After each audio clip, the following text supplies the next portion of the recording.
انصاف کی ایک بات ہے جو نہیں آئی ہے. ہوتا یہ ہے پچھلے مہینے میں 18 حادثے ہوئے ہیں موب لنچنگ کے. ایک مہینے میں 18 حادثے. تو کسی مہذب ملک اور مہذب سماج کے لیے اس سے زیادہ بدبختی کی کوئی بات نہیں ہو سکتی ہے. اور کسی جماعت کے لیے جو یہ دعویٰ کرتی ہو کہ وہ سب سے بڑی جماعت ہے, سب سے قدیم جماعت ہے, اتنا بڑی تاریخی وراثت لے کے بیٹھی ہے, لیکن ہم گراؤنڈ زیرو پر جانتے ہی نہیں ہیں کہ ہم کیسے ان واقعات کو اکٹھا کیا جانا ہے, کیسے اس کی رپورٹ کرنی ہے.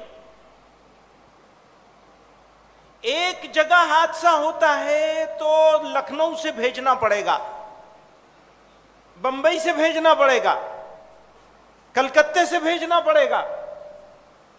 حالانکہ ہر ضلع میں لوگ ایسے موجود ہونے چاہیے جو ان واقعات کو مرتب کریں. اس کو کہتے ہیں انگریزی میں فرسٹ ہینڈ انفارمیشن, یعنی بغیر کسی ذریعے کے اطلاع کا کلیکٹ کرنا, جمع کرنا, اور جمع کر کے اس کو ادارے تک پہنچانا.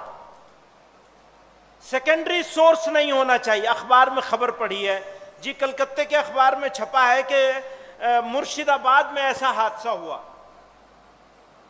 اور اس کے اوپر ہم لوگ اپنی رپورٹ تیار کر کے اس کو اگر بھیجیں گے آگے, اس رپورٹ کی کوئی حیثیت نہیں ہوگی.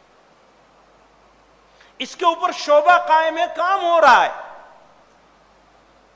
لیکن میں یہ کہتا ہوں کہ کام دکھاوے کا ہو رہا ہے, اصلی کام ہم نہیں کر پا رہے ہیں. یہ بات الگ ہے کہ جو ہو رہا ہے دوسرا کوئی وہ بھی نہیں کر رہا ہے, لیکن جو ہونا چاہیے اس کا 20% بھی نہیں ہو رہا ہے, 80% جگہ خالی ہے. اس لیے بات ہم ٹریننگ کی کر رہے ہیں. اس لیے کل جو مولانا اسد مدنی رحمت اللہ علیہ نے ایک کمیٹی بنائی تھی, قائمہ کمیٹی بنائی تھی, خود ممبر بنے تھے, اور مولانا سعید احمد خان صاحب اکبر آبادی, سعید احمد صاحب اکبر آبادی مرحوم کو اس کا صدر بنایا تھا. مولانا افضال الحق جوہر قاسمی جنرل سیکریٹری بنے تھے. کل کی ورکنگ کمیٹی میں پرسوں کی الحمدللہ جمعیت علماء ہند نے اسی کام کے لیے, ہر ضلع میں ہمارے پاس تربیت یافتہ افراد ہونے چاہیے,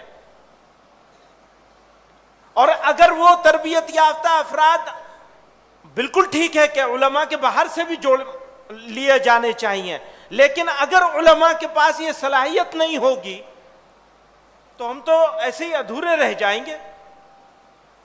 تو اللہ کی مہربانی سے 2-2.5 سال کی محنت سے ہم لوگ آج اس نتیجے پر پہنچے کہ ایک کمیٹی بنا دی گئی ہے.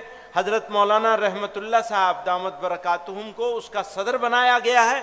ابھی جنرل سیکریٹری کسی کو نہیں بنایا ہے, وہ ورکنگ کمیٹی سے اختیار ہم لوگوں نے لے لیا ہے. لیکن اراکین میں ہوں, مولانا حکیم الدین صاحب ہیں, مولانا نیاز فاروقی صاحب ہیں, مفتی عفان صاحب ہیں, اور مفتی شمس الدین صاحب ہیں, اور کون صاحب ہیں, ایک صاحب اور ہیں کوئی, وہ کل وہ تجویز پڑھ کے سنائی جا حضرت مولانا سلمان بجنوری صاحب دامت برکاتہم ہیں. تو آج صبح اس کی ایک میٹنگ ہو گئی, آپ کی ایبسنس جوڑ لی گئی ہے, 2 لوگوں نے غیر حاضری کی ہے. جی ہاں یہ بات صحیح ہے, اطلاع نہیں تھی, لیکن جرمانہ پھر بھی دینا پڑے گا آپ کو. تو ایک میٹنگ آج فجر کے بعد الحمدللہ اس کمیٹی کی ہو گئی ہے, اور دوسری اگلے 15 دنوں میں ہوگی انشاءاللہ.